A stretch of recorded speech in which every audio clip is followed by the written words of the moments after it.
Ders bir Kamp ateşi anıları. Geçen cuma marshmallow kızarttık.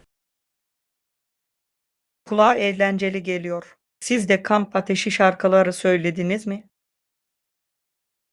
Evet, bazı klasikleri söyledik. Herkes katıldı. Bunu seviyorum. Kamp ateşleri çok rahat ve nostaljiktir. Gerçekten öyleler. Herkesi bir araya getiriyor.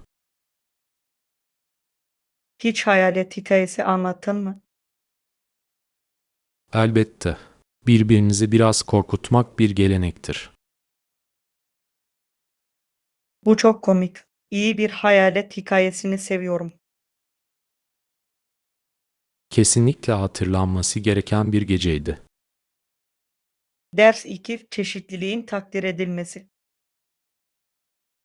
Seyahat etmek anlayışımı genişletti. Bu harika. Ne öğrendin? Çeşitliliğe daha fazla değer vermeyi öğrendim. Bu çok önemli. Farklı kültürler bize çok şey öğretiyor. Kesinlikle. Zihninizi yeni bakış açılarına açar. Öne çıkan belirli yerleri ziyaret ettiniz mi? Evet, Asya'nın birçok ülkesine gittim.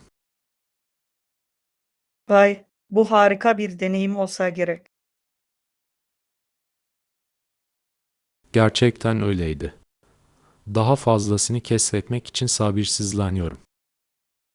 Ders 3 edebiyatın etkisi.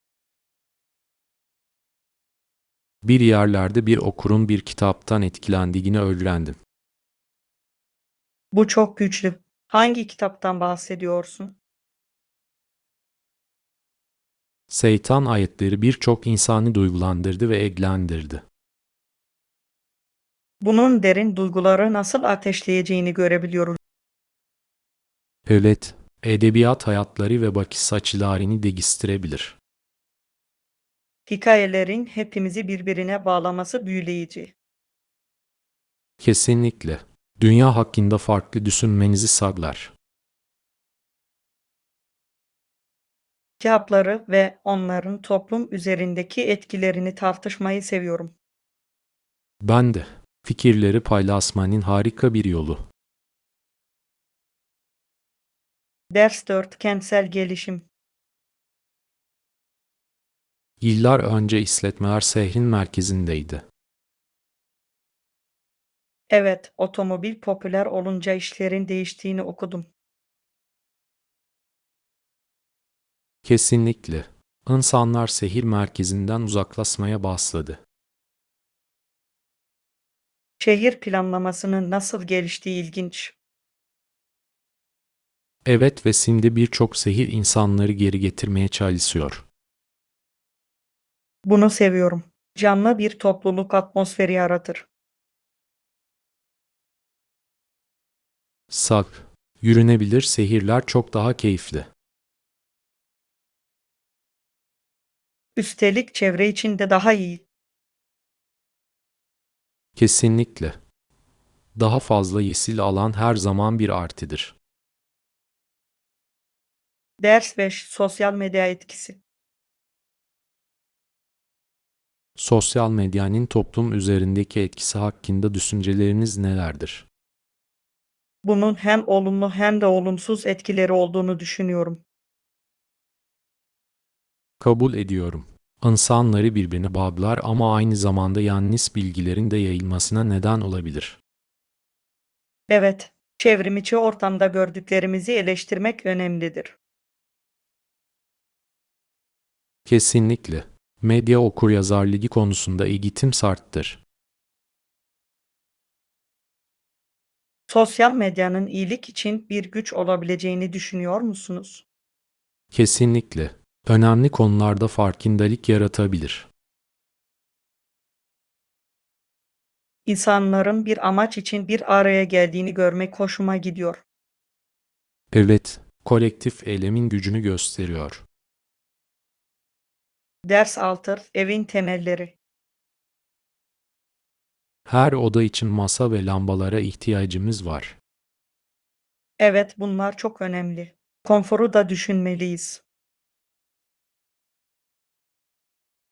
Sak, rahatlamaya davet eden kanepeler ve sandalyeler olmazsa olmazlardandır.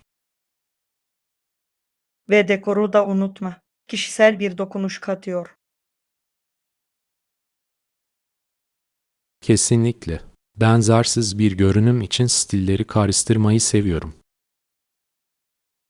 Ben de bir evin ev gibi hissetmesini sağlar. Peki ya bitkiler? Uzaya hayat getiriyorlar. Evet, hava kalitesi açısından da harikalar. Sanırım evimiz için sağlam bir planımız var. Ders yedik, ilk izlenimler. Merhaba, ben Cehris. Tanıştığıma memnun oldum. Merhaba Cehris, adım Emma. Aynı şekilde. Peki sizi bu etkinliğe getiren şey nedir? Ağ kurmak ve yeni insanlarla tanışmak için buradayım. Bu harika. Ben de aynı şekilde hissediyorum. Şu ana kadar ilginç biriyle tanıştınız mı? Evet, çok etkileyici insanlarla konuştum. Bu harika. Ben de iyi bağlantılar kurmayı umuyorum. Gelin bundan en iyi şekilde birlikte yararlanalım. Ders 8, doğal ışık. Pencereleri açalım ve güneş ışığının içeri girmesine izin verelim. İyi bir fikir. Güneş ışığı odayı gerçekten aydınlatabilir. Her şeyin daha canlı olmasını sağlar. Üstelik ruh halimize de iyi geliyor. Kabul ediyorum. Dogal ışık çok önemlidir. Aydınlık alanları mı yoksa rahat aydınlatmayı mı tercih edersiniz? Gündüzleri aydınlık ve geceleri rahat bir karisimi seviyorum. Bu mükemmel bir dendi. Sıcak bir atmosfer yaratır. Kesinlikle. İyi aydınlatılmış bir ev çok davetkardır. Ders 9, güvenli tasarruf. Hiç kiralık kasa kullandınız mı? Evet, bankamda bir tane var. Çok güvenli. Bunu duymak güzel. İçinde ne saklıyorsun?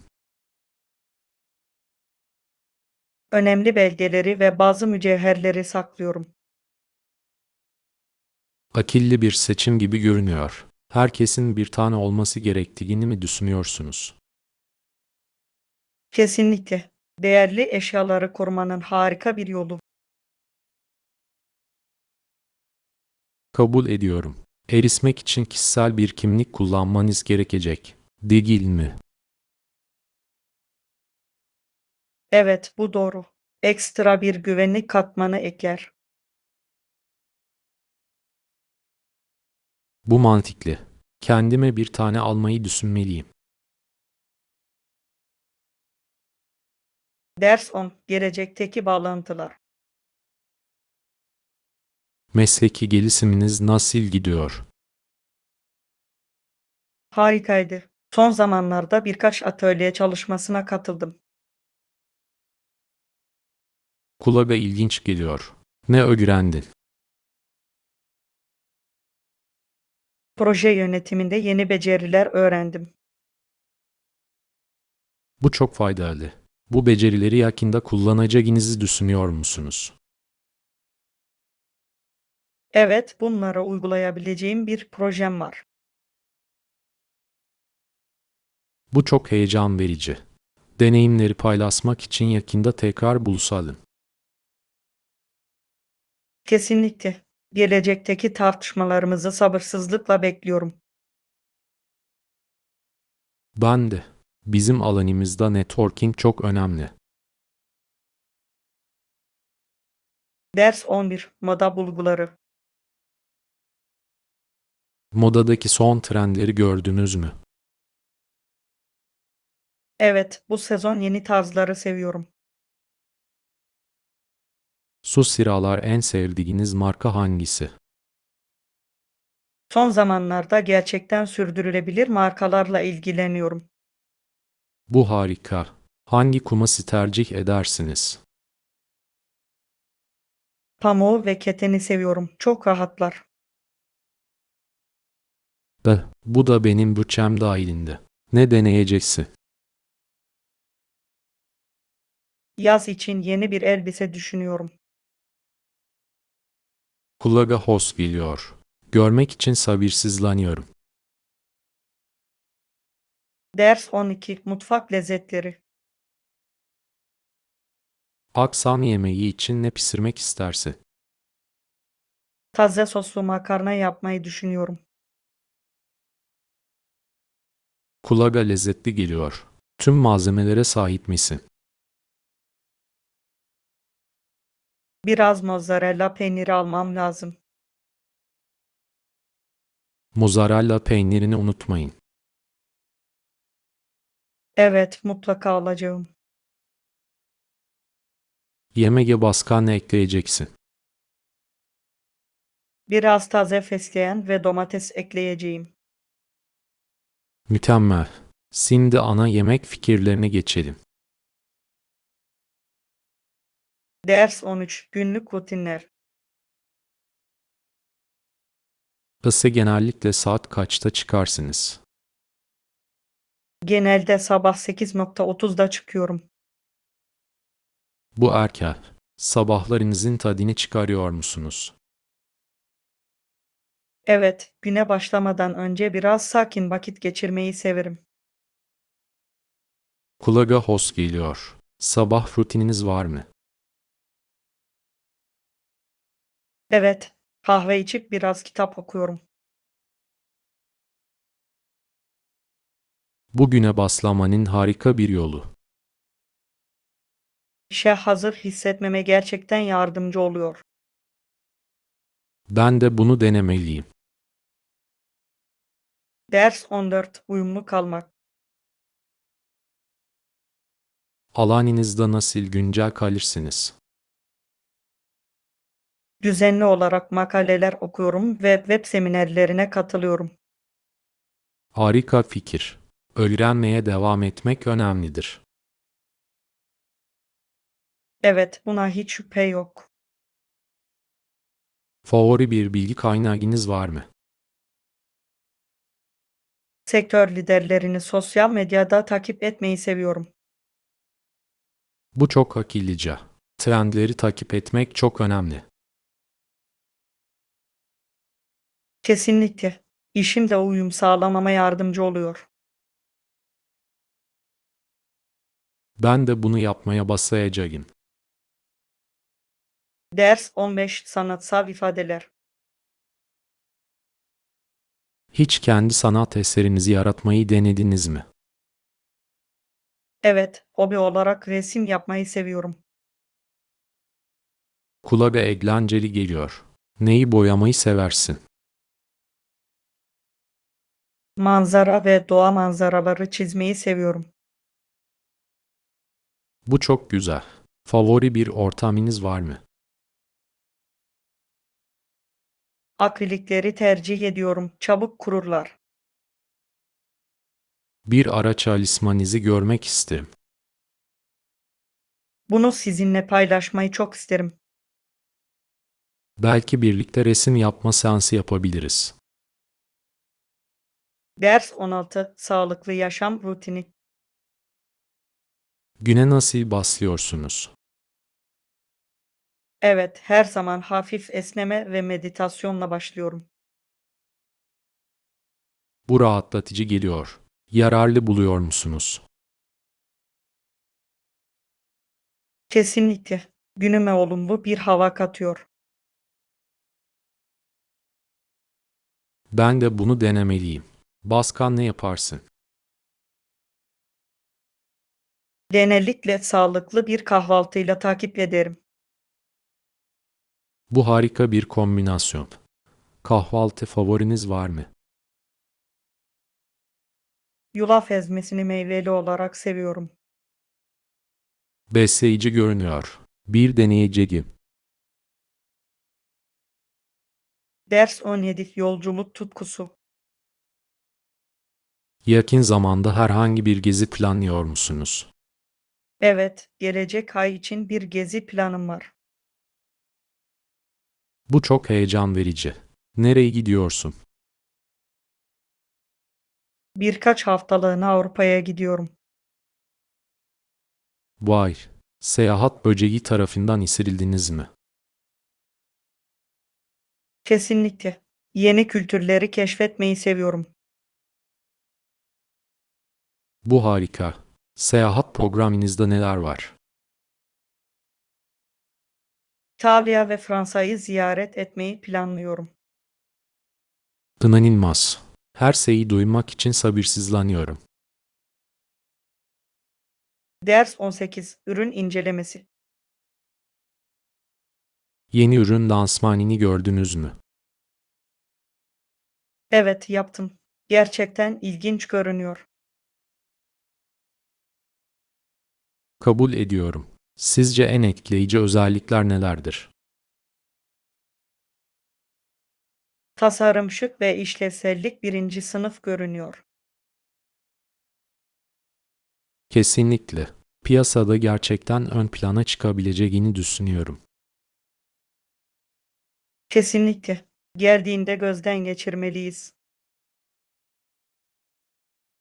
Harika bir fikir gibi görünüyor. Düşüncelerimizi çevrim içi olarak paylaşabiliriz. Evet, belki benzer ürünlerle de karşılaştırabilirsiniz. Bu iyi bir plan. Başkalarının bilinçli seçimler yapmasına yardımcı olacaktır. Ders 19 Ağ oluşturma fırsatları. Genellikle yeni fırsatları nasıl bulursunuz? İlgili fırsatlara sahip olduğumda veya tavsiyeye ihtiyacım olduğunda size ulaşırım. Bu çok akıllıca. Ağ kurmak çok önemli. Evet, size birçok kapıyı açabilir. Yeni insanlarla tanışmak için herhangi bir etkinliğe katılıyor musunuz? Fırsat buldukça sektörel etkinliklere katılmaya çalışıyorum. Etkinliklerde ağ oluşturmak çok etkili olabilir. Kesinlikle. Bağlantı kurmanın harika bir yolu. Bunu daha sık yapmaya başlamalıyım. Ders 20 Sağlık yolculuğu. Yeni sabit planınıza başladınız mı? Evet, daha sağlıklı bir yaşam tarzına doğru bu yolculuğa başlayacağım için heyecanlıyım. Bu harika. Ne gibi değişiklikler yapıyorsunuz? Beslenmeme dikkat ediyorum ve düzenli spor yapıyorum. Kulağa harika geliyor. Tutarlılık çok önemlidir. Kesinlikle. Kendimi daha enerjik hissetmek istiyorum. Yapacağına inanıyorum. Herhangi bir hedef belirlediniz mi?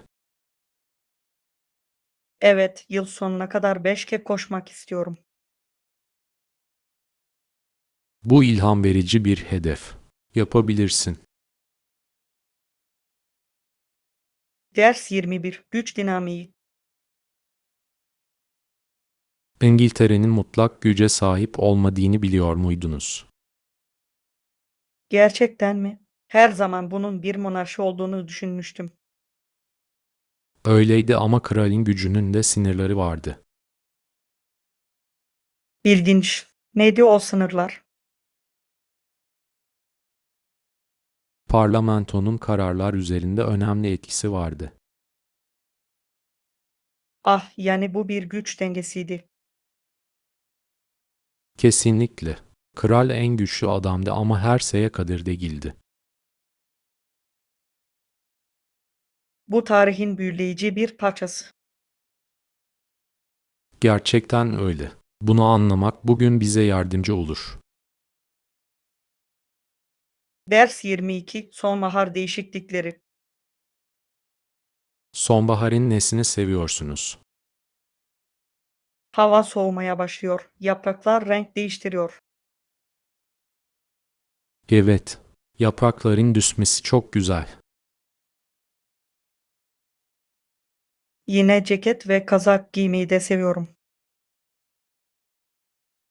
Ben de. Rahat ve konforludur. Ve sonbaharda okula geri dönüyoruz. Bu doğru. Bazen okulu özlüyor musun? Bazen her gün arkadaşlarımı görmek eğlenceliydi. Kabul ediyorum. Güzel zamanlardı. Ders 23 güven oluşturmak. Araba kullanmak konusunda ne hissediyorsun? Biraz gerginim ama direksiyon başında güven oluşturmak istiyorum. Bu tamamen normal.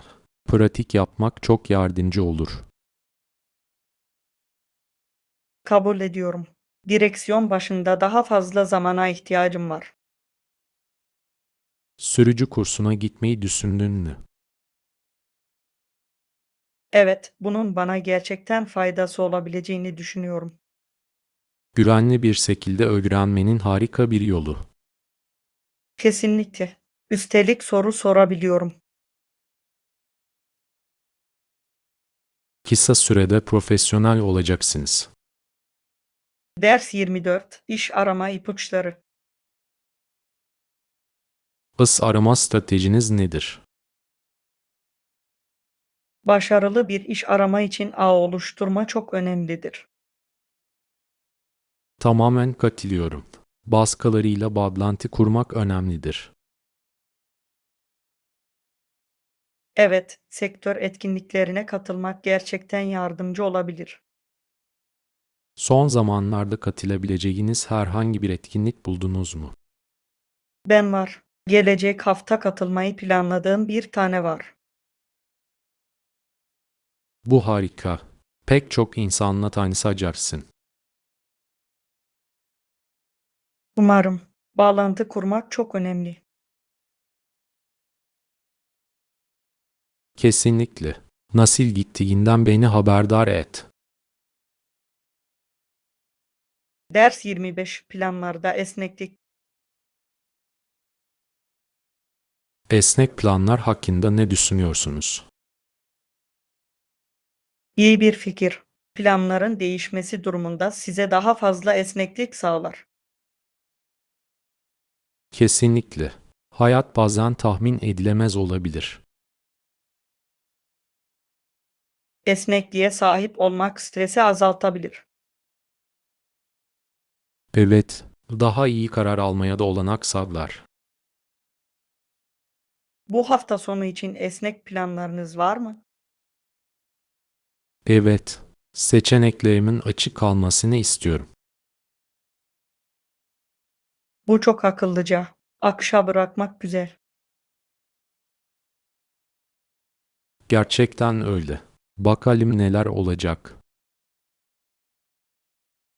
Ders 26 Dijital adaptasyon.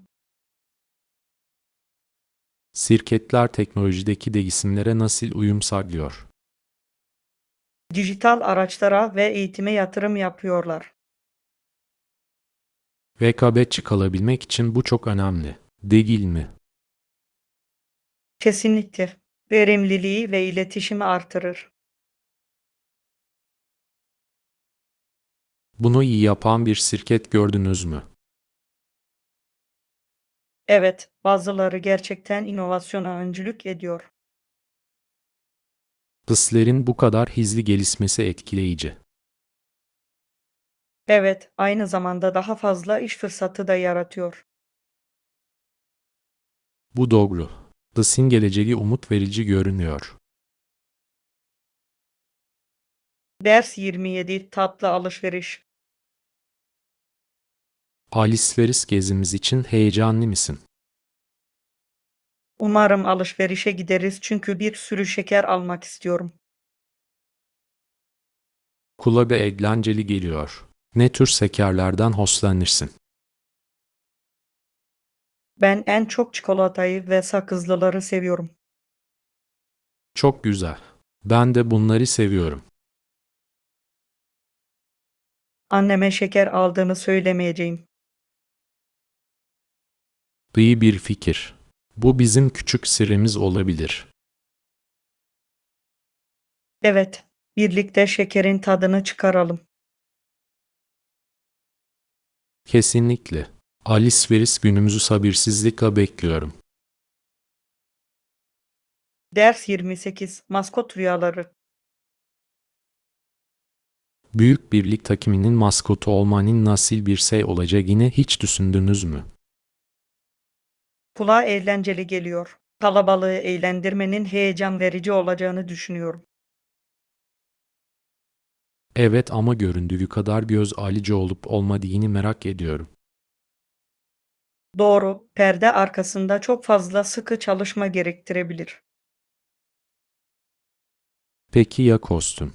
Orası gerçekten çok sıcak olmalı. Kesinlikle. Ancak hayranları gülümsetmenin keyfi buna diyebilir. Ayrıca oyunlarda pek çok ilginç insanla tanışacaksınız. Kesinlikle. Hayranlarla bağlantı kurmanın harika bir yolu olabilir. Bunun nasıl unutulmaz deneyimlere yol açabileceğini görebiliyorum. Ders 29. Müziğin gücü. Müzik sonsuza kadar ortalıktaydı. Sizce neden bizi bu kadar derinden etkiliyor? Duygularımıza benzersiz bir şekilde hitap ettiğini düşünüyorum. Evet, anileri canlandırabilir. Hatta ruh halimizi anında değiştirebilir. Kesinlikle. Bazı şarkılar bizi mutlu edebilir, hatta nostaljik bile hissettirebilir. Hiç seni ağlatan bir şarkı duydun mu? Evet, bir melodinin kalplerimize bu kadar dokunabilmesi hayret verici. Müzik gerçekten farklı kültürlerdeki insanları birbirine bağlar. Kesinlikle. Hepimizin anladığı evrensel bir dil. Onu bu kadar özel ve zamansız kılan da bu. Ders 30. Alışveriş çılgınlığı. Çok param olsaydı tonlarca kıyafet alırdım. Gerçekten mi? Ne tür kıyafetlerden hoşlanırsınız? Modaya uygun kıyafetleri. Özellikle de ceketleri ve ayakkabıları seviyorum. Güzel. Aksesuar ve benzersiz parçalar için alışveriş yapmayı seviyorum. Aksesuarlar bir kıyafeti gerçekten güzelleştirebilir. Değil mi? Kesinlikle. Tarzınıza kişisel bir dokunuş katarlar. En sevdiğiniz aksesuar hangisi? İfadeli kolyeleri seviyorum. Basit bir kıyafeti öne çıkarabilirler. Bu harika bir seçim. Moda tamamen kendimizi ifade etmekle ilgilidir. Ders 31. Japonya ve sushi. Japonya seyahat listemde. Hiç bulundun mu? Evet, geçen yıl gittim. Sushi deneyimi muhteşemdi. Nasıldı? Orasının çok taze olduğunu duydum. Oldu. Tatlar inanılmazdı ve beklediğimden çok farklıydı. Kendiniz sushi yapmayı denediniz mi? Evet, ders aldım. Teknikleri öğrenmek çok eğlenceliydi. Bu harika bir deneyime benziyor. Denemeyi çok isterim. Malısın. Japon kültürüyle bağlantı kurmanın harika bir yolu. Ziyaret ettiğimde bunu kesinlikle listeme ekleyeceğim. Ders 32. Dinlenme ve rahatlama. Dinlenme saatliğimiz için çok önemli değil mi? Kesinlikle. Hem fiziksel hem de zihinsel olarak yenilenmemize yardımcı olur. Her gece yeterince uyumaya çalışıyorum. Senden ne haber? Aynı şekilde. Ayrıca gün içinde kısa molalar vermeyi de severim. Bu iyi bir fikir. Verimliliğinizi gerçekten artırabilir. Kesinlikle. Birkaç dakikalık esneme bile fark yaratabilir. Rahatlamanın en sevdiğiniz yolu nedir? Boş zamanlarımda iyi bir kitap okumayı seviyorum. Bu gevşemek için mükemmel görünüyor. Ders 33. Fiyat karşılaştırması. Alışveriş yaparken satın almadan önce fiyatları karşılaştırıyor musunuz? Evet, en iyi fırsatları bulmak için genellikle farklı mağazalara giderim. Bu çok akıllıca. Uzun vadede tasarruf etmenize yardımcı olur. Kesinlikle. Sadece fiyat değil, kalite de önemlidir. Çok doğru. Bazen biraz daha fazla ödemeye değer. Kesinlikle. Kaliteli kıyafetler daha uzun süre dayanır. Favori bir kıyafet mağazanız var mı? İkinci el mağazaları seviyorum. Orada benzersiz öğeler bulabilirsiniz. Bu aynı zamanda sürdürülebilir alışveriş yapmanın harika bir yoludur. Ders 34. Sebze konuşması. Sarımsak ve zencefille yemek yapmayı denediniz mi? Evet, kattıkları lezzeti seviyorum. Sizce hangi sebzeler onlarla en iyi uyum sağlar? Biber ve brokoli tavsiye ederim. Onlar da harika renk katıyorlar. Kulağa çok lezzetli geliyor. Ayrıca biraz tatlılık için havuç eklemeyi de seviyorum. Havuç iyi bir seçimdir. Yemeğe çıtırlık getiriyorlar. Kesinlikle. Bunları karıştırarak mı kızartıyorsunuz yoksa başka bir yöntem mi kullanıyorsunuz? Hızlı pişirmek için genellikle onları kızartırım. Onları çıtır tutar. Bu çok akıllıca. Daha sık kızartmayı denemeliyim. Kesinlikle yapmalısın. Sağlıklı bir yemek hazırlamanın hızlı bir yoludur. Ders 35. Kışlık giyim.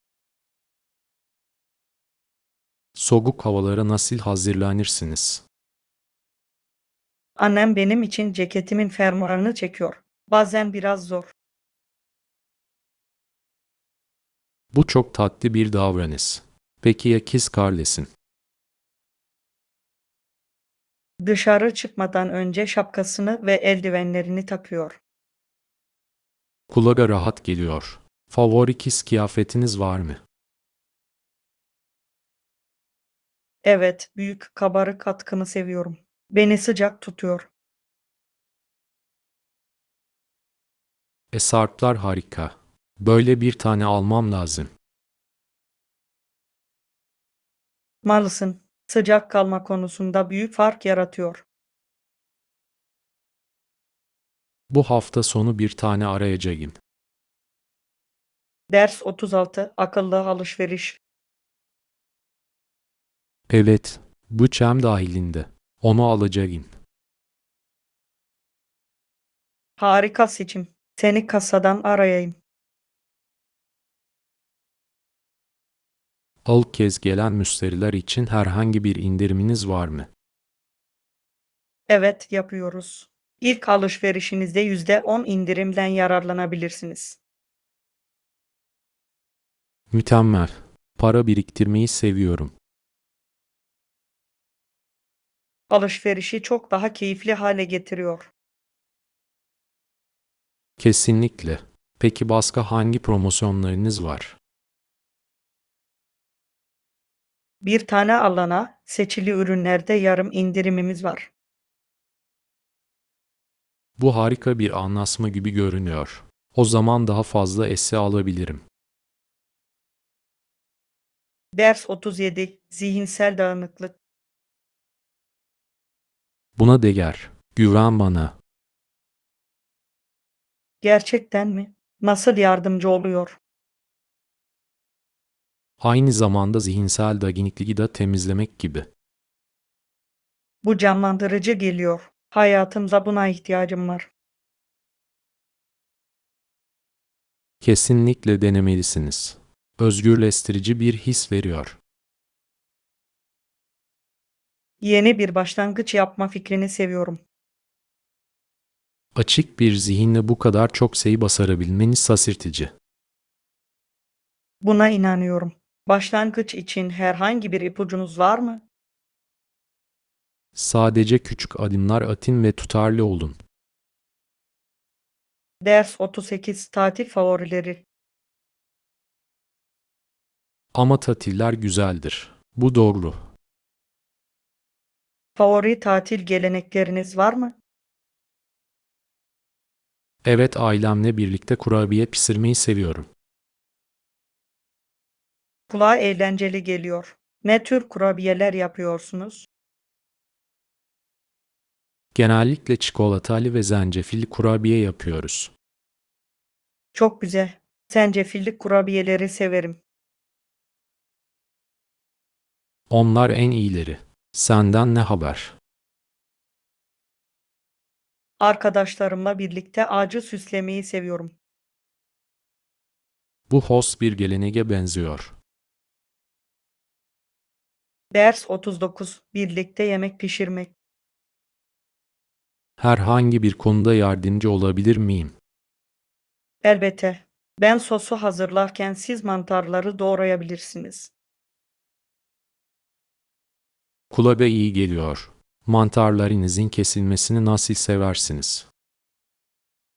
Sadece ince ince dilimleyin lütfen. Anladım. Birlikte yemek yapmayı seviyorum. Ben de. Bir partnerle her zaman daha eğlencelidir. Üstelik bu şekilde yeni tarifler öğrenebilirsiniz. Kesinlikle. Bu gece ne yapıyoruz? Lezzetli bir makarna yemeği yapıyoruz. Ders 40. Müzik tatları. Klasik ve biraz da conti müzikten hoşlanırım. İlginç. Klasik müziğin nesini seversiniz? O kadar derin ve duygu dolu ki. Kabul ediyorum. Çok rahatlatıcı olabilir. Senden ne haber? Hangi müziği seversin? Pop ve indie rock'ı seviyorum. Çok çekiciler. Güzel. Favori bir sanatçınız var mı? Evet, Taylor Swift dinlemeyi seviyorum. Şarkılarında harika bir hikaye anlatım var. Ders 41. Seyahat hikayeleri. Merhaba. Daha önce hiç yeni bir ülkeye seyahat ettiniz mi? Evet, yaptım. Oldukça macera dolu olabilir. Seyahatinizin en heyecanlı kısmı neydi? Yerel yemekleri denemeyi çok sevdim. Lezzetliydi. Kulağa harika geliyor. Olağanüstü bir şey denediniz mi? Evet, böceklerle yapılan bir yemek denedim. Çıtır çıtırdı. Vay be, bunu yapabileceğimden emin değilim. Buna değer miydi? Kesinlikle. Eşsiz bir deneyimdi. Sana inanıyorum. Ben de yeni şeyler denemek istiyorum.